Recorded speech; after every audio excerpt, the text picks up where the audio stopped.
മാഷെ, ഈ തദ്ദേശ സ്വയംഭരണ സ്ഥാപനങ്ങളിലേക്കുള്ള തെരഞ്ഞെടുപ്പുകൾ കഴിഞ്ഞിട്ട് അംഗങ്ങൾ സത്യപ്രതിജ്ഞ ചെയ്യുന്ന ദിവസങ്ങളായിരുന്നു കഴിഞ്ഞത്. പല സ്ഥലത്തും പലതരത്തിൽ ആളുകൾ പ്രതിജ്ഞ ചെയ്തിട്ടുണ്ട്. സാധാരണഗതിയിൽ ഈശ്വര നാമത്തിലെ പ്രതിജ്ഞ ഇങ്ങനെയൊക്കെ ഉള്ളൂ. ഓരോരുത്തരും അവർക്ക് സൗകര്യമുള്ള ആളുകളുടെ പേരിലൊക്കെ സത്യപ്രതിജ്ഞ ചെയ്തിട്ടുണ്ടെന്ന് റിപ്പോർട്ടുകൾ കണ്ടു. പക്ഷേ പല സ്ഥലത്തും ഒപ്പിടുമ്പോൾ എന്നാലും ദൃഢപ്രതിജ്ഞയോ ഈശ്വരനാമത്തിൽ എന്നൊക്കെ പറയുന്ന ഭാഗത്താണ് ഒപ്പിട്ടിട്ട് പോകുന്നത്. അവർക്ക് കുഴപ്പമുണ്ടാവില്ല, മറ്റുള്ളവർക്ക് കുഴപ്പമുണ്ടാവും. മുമ്പൊരു ഉമേഷ് ചളിയിൽ കേസില്ലേ, നാരായണ ഗുരുദേവന്റെ പേരിൽ സത്യപ്രതിജ്ഞ ചെയ്ത് കുഴപ്പത്തിലായ. ഇപ്പോൾ മലബാറിൽ നിന്നുള്ളൊരു വാർത്ത, ഈ മുസ്ലിം ലീഗിന്റെ ഹരിത നേതാക്കൾ പെൺകുട്ടികൾ അവരൊക്കെ സത്യപ്രതിജ്ഞ ചെയ്തിട്ട് പുരുഷ അംഗങ്ങൾക്കൊക്കെ ഹസ്തദാനം ചെയ്തു. അത് പക്ഷെ ഒരു വലിയ പ്രശ്നമായിട്ട് ലീഗിനെതിരെ സമസ്തയൊക്കെ ഉയർത്തിക്കൊണ്ടുവരുന്നു എന്ന് കേൾക്കുന്നു. എന്താണ് ഇതിൻ്റെ, അങ്ങനെ ചെയ്യുന്നത് തെറ്റാണോ? എന്താണ് പ്രശ്നം? ശരിയാണ്.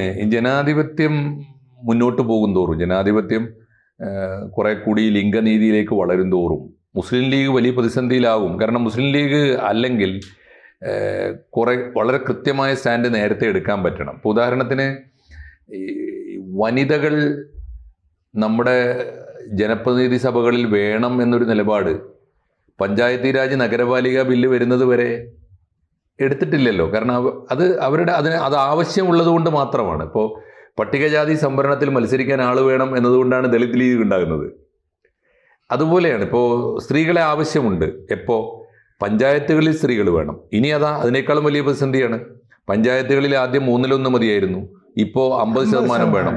ഇപ്പോൾ 2029 വരാൻ പോകുന്നത് നിയമസഭയിലും പാർലമെന്റിലും വേണം 1/3. അതും പിന്നീട് 50 ആവാനാണ് സാധ്യത.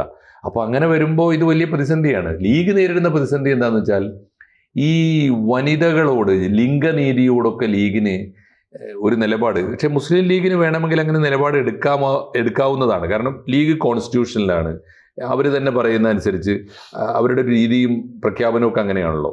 ഭരണഘടന ഉയർത്തിപ്പിടിക്കുന്ന ഒരു പാർട്ടി എന്ന നിലയിൽ അത് പറയാം. പക്ഷെ അതേ സമയത്ത് തന്നെ ലീഗിന്റെ ഏറ്റവും വലിയ വോട്ട് ബാങ്ക് സമസ്തയാണ്. ശിഹാബ് തങ്ങളും പാണക്കാട് കുടുംബവുമാണെങ്കിൽ ഒരേ സമയം സമസ്തയുടെയും ലീഗിന്റെയും നേതാക്കളാണ്. ഈ ഒരു ക്രൈസിസ് അതാണല്ലോ കഴിഞ്ഞ ദിവസം ഇദ്ദേഹത്തിന്റെ മുനവ്വർ അലി ശിഹാബ് തങ്ങളുടെ മോള്, അത് വളരെ വിപ്ലവകരമായ നടപടിയാണല്ലോ. പാണക്കാട്ടെ തങ്ങൾ കുടുംബത്തിൽ നിന്നൊരു ബീവി കുട്ടിയുടെ പടം ആദ്യമായിട്ട് ലോകം കാണുകയാണ്. അത് മുനവ്വർ അലി ശിഹാബ് തങ്ങൾ അയച്ചു, മനോരമയുടെ ഹോർത്തൂസിലേക്ക് അയച്ചു എന്നുള്ളത് പോസിറ്റീവാണ്. പക്ഷെ അതിനെ തുടർന്ന് വിമർശനങ്ങൾ വരികയാണ്. ആ കുട്ടിയോട് ചോദ്യം ചോദിച്ചപ്പോൾ പള്ളിയിൽ പോകുന്നതിന് സ്ത്രീകൾക്ക് വിലക്കൊന്നുമില്ലല്ലോ ഇസ്ലാമിൽ നിന്ന് ആ കുട്ടി പറഞ്ഞു. അത്രയും ശരിയുമാണ്, വിലക്കൊന്നും എവിടെയും ഇല്ല. എന്നാൽ എൻ്റെ ഉപ്പാൻ്റെ എൻ്റെ കുടുംബത്തിൻ്റെയും നിലപാട് സ്ത്രീകൾക്ക് പള്ളിയിൽ പോകുന്നതിനേക്കാൾ ഉത്തമം സ്വന്തം വീട്ടിലാണ് എന്ന നിലപാടിനോടൊപ്പമാണ് ഞങ്ങൾ, സമസ്തയോടൊപ്പമാണ് എന്നുകൂടി പറഞ്ഞാലേ അത് പൂർത്തിയാവുള്ളൂ. അങ്ങനെ വരുമ്പോൾ ബാപ്പാക്ക് മാപ്പ് പറയേണ്ടി വരില്ല. ഇപ്പോൾ ഉപ്പാക്ക് മാപ്പ് പറയേണ്ടി വന്നു. അതൊന്ന്. ഇപ്പോൾ ഈ ഹരിതയുടെ കേസ് എടുത്ത് നോക്കൂ.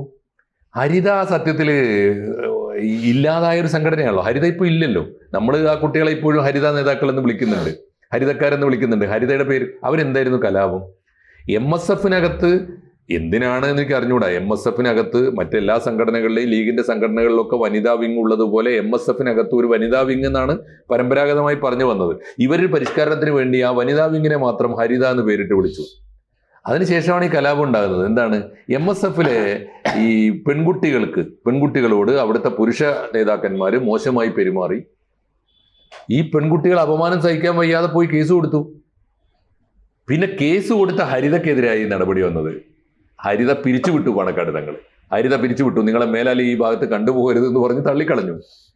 എന്നിട്ടോ ഇവരെ പീഡിപ്പിച്ചു, ഉപദ്രവിച്ചു എന്ന് പറയുന്ന ഈ PK നവാസ് ഉൾപ്പെടെയുള്ള MSF നേതാക്കന്മാർ മുഴുവനും ലീഗിന്റെ നേതാക്കന്മാരായിട്ട് ഇപ്പോഴും ഞെളിഞ്ഞ് അതിനകത്ത് ഉണ്ട് താനും. ഒരു നടപടിയും വന്നില്ല. ഹരിത പിരിച്ചുവിടുകയും ചെയ്തു. എവിടെ വെച്ചാണ് പ്രശ്നങ്ങൾ തീർന്നത് നമ്മൾ അറിയുന്നില്ല. പിന്നെ കാണുന്നത് എന്താ വെച്ചാൽ, ഈ പിരിച്ചുവിട്ട് ഹരിതയിൽ നിന്ന് ആട്ടിപ്പായിച്ച കുട്ടികളെയൊക്കെ ഈ അഖിലേന്ത്യാ യൂത്ത് ലീഗ് കമ്മിറ്റി എന്നൊക്കെ പറഞ്ഞൊരു സാധനം ഉണ്ടല്ലോ. മുസ്ലിം ലീഗിന്റെ തന്നെ അഖിലേന്ത്യാ കമ്മിറ്റിക്കുള്ള പ്രസക്തി നമുക്കറിയാം. അപ്പൊ പിന്നെ MSFന്റെ അഖിലേന്ത്യാ കമ്മിറ്റി, യൂത്ത് ലീഗിന്റെ അഖിലേന്ത്യാ കമ്മിറ്റി എന്നൊക്കെ പറയുന്നതിന് എന്തുമാത്രം അതൊരു കൊണ്ടുപോയി ഒതുക്കലാണ്. നാട് കടത്തല.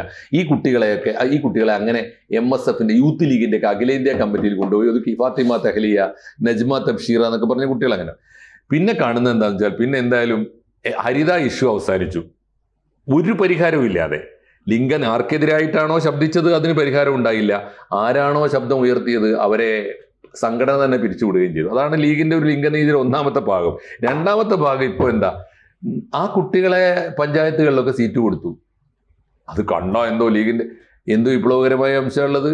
ലീഗിന് മത്സരിക്കാൻ പെൺകുട്ടികൾ വേണം, അതിൽ ഇവരുടെ പോരാട്ടമൊന്നുമില്ല. അത് ഹരിത പൊരുതി നേടിയതാന്നൊക്കെ പറഞ്ഞാൽ മുമ്പ് പട്ടികജാതി സംവരണ സീറ്റിൽ ലീഗ് രാമനെ നിർത്തിയ പോലെ. അതെ, KP രാമൻ തൊട്ട് AP ഉണ്ണികൃഷ്ണൻ വരെയുള്ള ഒരു പരമ്പരയിൽ UC രാമൻ ഉൾപ്പെടെയുള്ള അതിൻ്റെ ഒരു ടീമുണ്ട്. കാരണം അവർക്ക് മത്സരിക്കാൻ സീറ്റ് വേണം.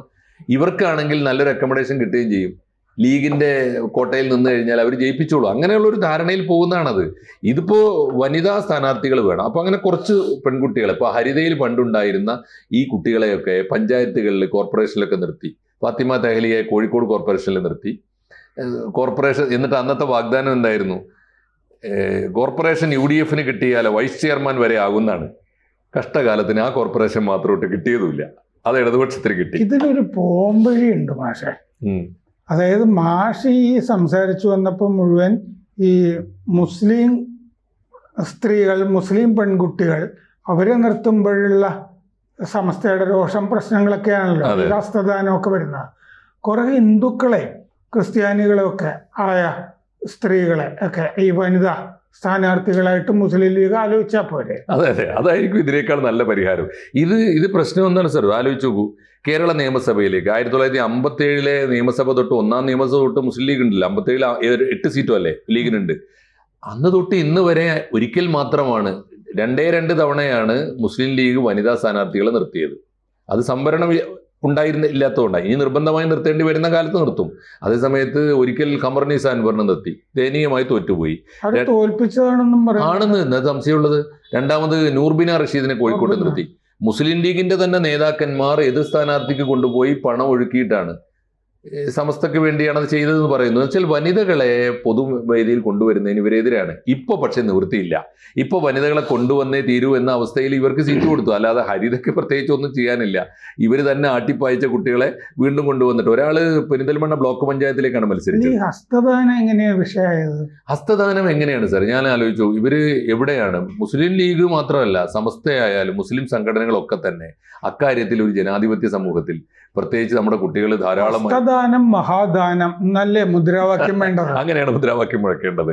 ഇവരിപ്പോ പറയുന്നത് എന്താന്ന് പറയും, ഒന്ന് വസ്ത്രധാരണത്തിന്റെ കാര്യത്തിലൊക്കെയുള്ള പ്രശ്നങ്ങളുണ്ടല്ലോ, മുൻകൈയും മുഖവും ഒഴികെ ബാക്കിയൊക്കെ മറച്ചു വെക്കണം. അപ്പൊ അതിന്റെ അർത്ഥം എന്താ, മുഖവും മുൻകൈയും മാത്രം കാണാം, തൊടാൻ പാടുണ്ട് എന്ന് പറഞ്ഞിട്ടില്ല. അതുകൊണ്ട് ഹസ്തദാനം കൊടുക്കുന്നത് തെറ്റാണ്. എങ്ങനെയാണ് സാർ 15 വയസ്സുള്ള ഒരു കുട്ടിക്ക് ഒരു പൊതുവേദിയിൽ വരാൻ പോലും പാടില്ല എന്ന് മതപണ്ഡിതന്മാർ വിലക്കുന്ന കാലത്ത് പിന്നെ എങ്ങനെ ഷെയ്ക്ക് ഹാൻഡ് കൊടുക്കുക? ഇത് പലർക്കും ഉണ്ട് കേട്ടോ ഈ ഇഷ്യൂ സാർ. ഷെയ്ക്ക് ഹാൻഡിന്റെ ഒരു ഇഷ്യൂ ഉണ്ട്. ഞാൻ പൊതുവേദികളിലൊക്കെ പലപ്പോഴും കുട്ടികൾക്ക് സമ്മാനം കൊടുക്കുമ്പോൾ ഞാൻ ആൺകുട്ടിക്കും പെൺകുട്ടിക്കും ഒക്കെ ഷെയ്ക്ക് ഹാൻഡ് കൊടുക്കും. ആ കുട്ടി ഒരു നല്ല കാര്യം ചെയ്തത് അഭിനന്ദിക്കേണ്ട ഒരു ഇങ്ങനെ ഈ നമസ്കാരം പറയുന്നത് തെറ്റാണോ? തെറ്റോ ശരിയോ എന്നുള്ളതല്ല സാർ. ഷെയ്ക്ക് ഹാൻഡ് സത്യത്തിൽ നമ്മൾ ഒരു ആഗോളമായി സ്വീകരിക്കപ്പെട്ട ഒരു സംഗതി. എല്ലാ രാഷ്ട്രത്തലവന്മാരും ചെയ്യുന്നതാണ്. ഇവരൊക്കെ ആ തരത്തിലുള്ള പൊസിഷനിൽ എത്തുമ്പോൾ ചെയ്യില്ല എന്ന് പറയാൻ പറ്റുമോ? പാർലമെന്റിലേക്ക് എത്തിയാൽ ചെയ്യാതിരിക്കും. അപ്പൊ അതുകൊണ്ട് എല്ലാവർക്കും ഉണ്ട് അത്. ഇപ്പൊ പൊതുവേ നമ്മൾ പ്രധാനമന്ത്രിയായപ്പോ എത്ര പേർക്ക് ഷെയ്ക്ക് ഹാൻഡ് കൊടുക്കാത്തത്?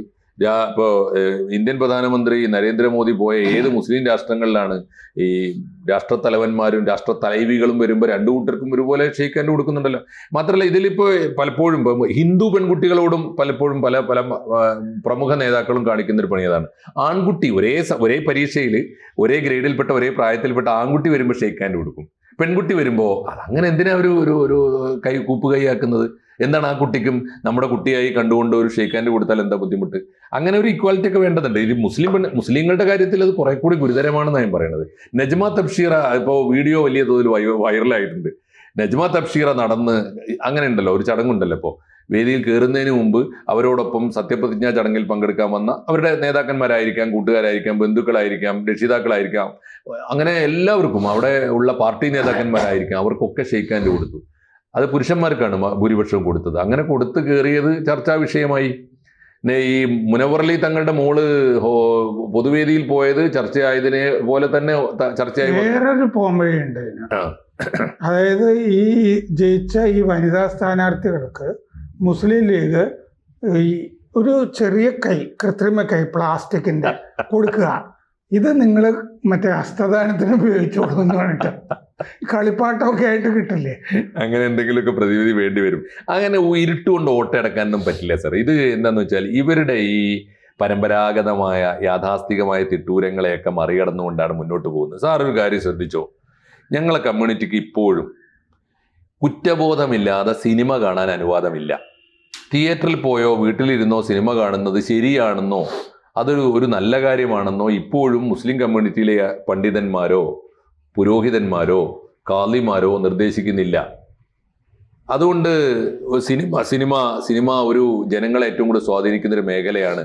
നിങ്ങൾ നല്ല മാർഗത്തിൽ എന്ന് വെച്ചാൽ കുറ്റകരമല്ലാത്ത, തെറ്റായ മാർഗത്തിൽ, ഈ പറഞ്ഞ വൾഗർ അല്ലാത്ത നല്ല സിനിമകൾ നിർമ്മിക്കണം, കഥ എഴുതണം, അഭിനയിക്കണം, കാണണം എന്നാരെങ്കിലും പറഞ്ഞിട്ടുണ്ടോ? ഇല്ല. ഇക്കൊല്ലത്തെ സിനിമാ അവാർഡുകളൊന്നും എടുത്തു നോക്കൂ സാറ്. 70-80% മുസ്ലിം കുട്ടികളല്ലേ നേടിപ്പോയത്. ഷംലാം സാർ പറഞ്ഞില്ലേ, ആ സിനിമ കണ്ടു. ഫെമിനിച്ചി ഫാത്തിമ എന്നുള്ള സിനിമ കണ്ട് സാറ് പറഞ്ഞില്ലേ, ആ സിനിമ ഞാൻ കണ്ടു. അതിൻ്റെ അർത്ഥം എന്താണെന്ന് വെച്ചാൽ ആ കുട്ടിക്കാണ് ബെസ്റ്റ് ആക്ട്രസിനുള്ള അവാർഡ് കൊടുത്തത്. എന്താ അതിൻ്റെ അർത്ഥം? ഈ പുരോഹിത സമൂഹത്തെ ആരും ഇപ്പോൾ ഭയപ്പെടുന്നില്ല എന്ന് മാത്രമല്ല, അവരോട് ചോദിക്കേണ്ടതല്ലാത്ത ഒരു കാര്യം ചോദിക്കുന്നില്ല. അതുകൊണ്ടാണ് ഇപ്പോൾ പഞ്ചായത്തിൽ മത്സരിക്കാൻ പോയാൽ ആർക്കൊക്കെ ഷെയ്ക്ക് ഹാൻഡ് കൊടുക്കണം, എന്തൊക്കെയാണോ ജനാധിപത്യ രീതിയിൽ മറ്റുള്ളവരൊക്കെ പാലിക്കുന്ന മര്യാദ ഞങ്ങളും പാലിക്കുമെന്ന് ഈ കുട്ടികൾ കാണിക്കുക. അതാണ് നജ്മ തബ്ഷീറ കാണിച്ചത്. അതിലൂടെ ഇവർ സൈലൻ്റായി പോകുന്നത്, അറിയാതെയും മൗനത്തിലേക്ക് പോകുന്നത്, ചരിത്രത്തിൻ്റെ ചവറ്റുകൊട്ടയിലേക്ക് മാറി നിൽക്കേണ്ടി വരുന്നത് ഈ യാഥാസ്ഥികത്വമാണ്. അതിലൊരു പങ്ക് മുസ്ലിം ലീഗ് എത്ര കടിച്ചു പിടിച്ചിട്ടായാലും കഷ്ടപ്പെട്ടാലും അതിലൊരു പങ്ക് അവരും വഹിക്കുന്നു, നിവൃത്തിയില്ലാതെ. അപ്പോൾ നമുക്കിത് അവസാനിപ്പിക്കുന്നതിന് മുമ്പ് പറയാവുന്നൊരു വാചകം, ഹസ്തദാനവും രാഷ്ട്രീയമാണ്. തീർച്ചയായിട്ടും ഹസ്തദാനത്തിലൊരു രാഷ്ട്രീയമുണ്ട്. ആ രാഷ്ട്രീയം വേറൊന്നുമല്ല. ഒന്ന് അത് ലിംഗനീതിയുടെ രാഷ്ട്രീയമാണ്, മറ്റൊന്ന് ഒരു പൊതുജനാധിപത്യ ബോധത്തിൻ്റെ രാഷ്ട്രീയമാണ്. ഒരു ജനാധിപത്യ സംവിധാനത്തിലേക്ക് പോകുന്ന ആണും പെണ്ണും മുസ്ലിമും ഹിന്ദുവും ക്രിസ്ത്യാനിയും ഒക്കെ ഈ രാജ്യത്തെ പൗരന്മാരാണ്. അവർ ജനാധിപത്യത്തിൽ പാലിക്കുന്ന കോഡ് ഓഫ് കോണ്ടാക്ട് ഒന്നായിരിക്കണം എന്ന ബോധമാണ്. ഹസ്തദാനം രാഷ്ട്രീയം തന്നെയാണ്. പ്രേക്ഷകരോട് ഒരു അഭ്യർത്ഥനയുണ്ട്. ABC-ക്ക് ഒരു ഹിന്ദി ചാനൽ കൂടിയുണ്ട്. അത് കേരളത്തിന് മാത്രമല്ല, ABC ഭാരതത്തിന് തന്നെ ഒരു ജാലകമാകണം എന്ന ആഗ്രഹത്തിൽ നമ്മൾ കുറച്ചു കാലമായി ഈ ഹിന്ദി ചാനൽ തുടങ്ങിയിട്ട് നന്നായിട്ട് പോകുന്നു. അതും സബ്സ്ക്രൈബ് ചെയ്യുക. കൂടുതൽ വാർത്തകളും വിശേഷങ്ങളും നിങ്ങളിലേക്ക് എത്താൻ ABC മലയാളം സബ്സ്ക്രൈബ് ചെയ്യുക, ബെൽ ബട്ടണും അമർത്തുക.